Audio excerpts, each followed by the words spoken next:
Hi friends, ஓம் நம சிவாய. இன்னைக்கு நாம் பார்க்க போகிற கோவில் சிவனே தேவர்களுக்காக புற்றாக மாறி தலை சாய்ந்த எறும்பீஸ்வரர் திருக்கோயில். திருச்சியிலிருந்து 8 கிலோமீட்டர் தொலைவில் உள்ள திருவெரும்பூர் என்ற ஊரில் இந்த கோயில் அமைந்துள்ளது. இந்த கோயில் வரலாற்றை கேட்டாலே கோடி புண்ணியமாம். இன்னும் இந்த கோயிலுக்கு சென்று சிவனை தரிசித்தால் பல மடங்கு புண்ணியம் சேருமாம். முன்னொரு காலத்தில் தாரகாசுரன் என்ற அசுரன் இந்திரலோகத்தை கைப்பற்றி இந்திரனையும் தேவர்களையும் கொடுமைப்படுத்தி வந்தான். அவனிடமிருந்து தங்களை காக்கும்படி பிரம்மாவிடம் தேவர்கள் முறையிட்டனர். அதற்கு பிரம்மா பூலோகத்தில் சிவன் இத்தலத்தில் உள்ள குன்றின் மேல் சுயம்பு லிங்கமாக எழுந்தருளி இருப்பதாகவும் லிங்கத்திற்கு மலர் சாற்றி பூஜை செய்து வழிபட்டால் அவர் அசுரனை அழிப்பார் என்றும் சொன்னார். அதன்படி தேவர்கள் இத்தலத்திற்கு வந்தனர். அசுரனின் கண்ணில் படாமல் இருக்க சிறிய எறும்பு வடிவம் எடுத்து சிவனை வழிபட்டனர். சிவனின் தலை உச்சியில் மலர் வைக்க வானத்தின் மீது ஏறிய போது லிங்கம் மிகவும் வழவழப்பாகவும் செங்குத்தாகவும் இருந்ததனால் எறும்பு வடிவில் தேவர்களால் லிங்கத்தின் மேலே ஏறி வழிபட முடியவில்லை. தேவர்கள் படும் துயரத்தை கண்ட சிவன் அவர்கள் எளிதாக ஏறி வர தன்னை மண்புற்று போல் மாற்றி கொண்டதோடு சற்று இடதுபுறமாக சாய்ந்து கொண்டார். தரிசனம் செய்யும் போது இதை உன்னிப்பாக பார்க்கவும். இடதுபுறத்தில் சாய்ந்த சிவனின் மேல் எளிதாக தேவர்கள் ஏறி சென்று மலர்களை வைத்து வழிபட சிவபெருமான் அவர்களுக்கு அருள் புரிந்து தாரகாசுரனை அழித்தார். எறும்பு வடிவிலிருந்த தேவர்களுக்காக தன்னை எறும்பு புற்றாக மாற்றியதால் இவருக்கு எறும்பீஸ்வரர் என்ற பெயர் வந்தது. லிங்கம் புற்றாக மாறி சற்று சாய்ந்ததால் இரண்டாக பிளவுபட்டிருக்கும். வலப்புறம் சிவன் அம்சம் என்றும் இடப்புறத்தை அம்பாள் அம்சம் என்றும் சொல்கின்றனர். இந்த லிங்கம் செம்மண்ணால் புற்றாக மாறியதால் அபிஷேகம் எதுவும் கிடையாது. ஆனால் பூஜைகள் மட்டும் நடக்கும். தினமும் சுவாமிக்கு பூஜை நடந்தவுடன் எறும்புகள் வரிசையாக சென்று நெய்வேத்திய பொருட்களை எடுத்துக்கொள்ளுமாம். இதனை சிவனே எறும்பு வடிவில் வந்து எடுத்துக்கொள்வதாக சொல்கிறார்கள்.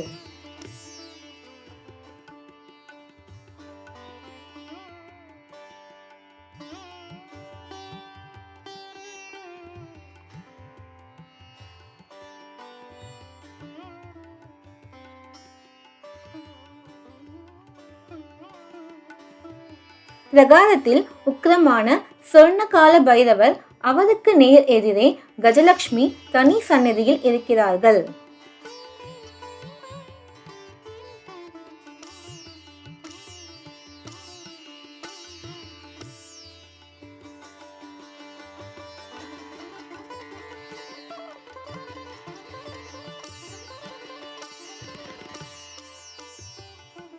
இங்கே இருக்கும் அம்பாள் நறுங்குழல் நாயகி, அதாவது இவள் நறுமணம் உடைய கூந்தலை பெற்றவளாக ஒவ்வொரு நாளும் ஒவ்வொரு அலங்காரத்தில் அருள் பாலிக்கிறாள். இத்தலத்தில் பிரம்ம தீர்த்தம், பதும தீர்த்தம், மது தீர்த்தம், குமார தீர்த்தம் என 4 தீர்த்தங்கள் உள்ளது. இந்திரன் தன் பதவியை திரும்ப அடைய உதவி புரிந்த தலம் என்பதால் வேலை இல்லாதவர்கள், ப்ரமோஷனுக்கு காத்திருப்பவர்கள், அரசியல்வாதிகள் இங்கே வந்து வேண்டுதல் வைக்கின்றனர். வேண்டுதல் நிறைவேறியவுடன் சுவாமிக்கு வஸ்திரம் அணிவித்து சர்க்கரை பொங்கல் நெய்வேத்தியம் படைக்கின்றனர். தியானம் பண்ண மிகவும் ஏற்ற கோயில் இது.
இந்த கோயிலுக்கு சென்று வழிபட்டு சிவனோட பரிபூரண அருள் பெற என் வாழ்த்துக்கள். நன்றி.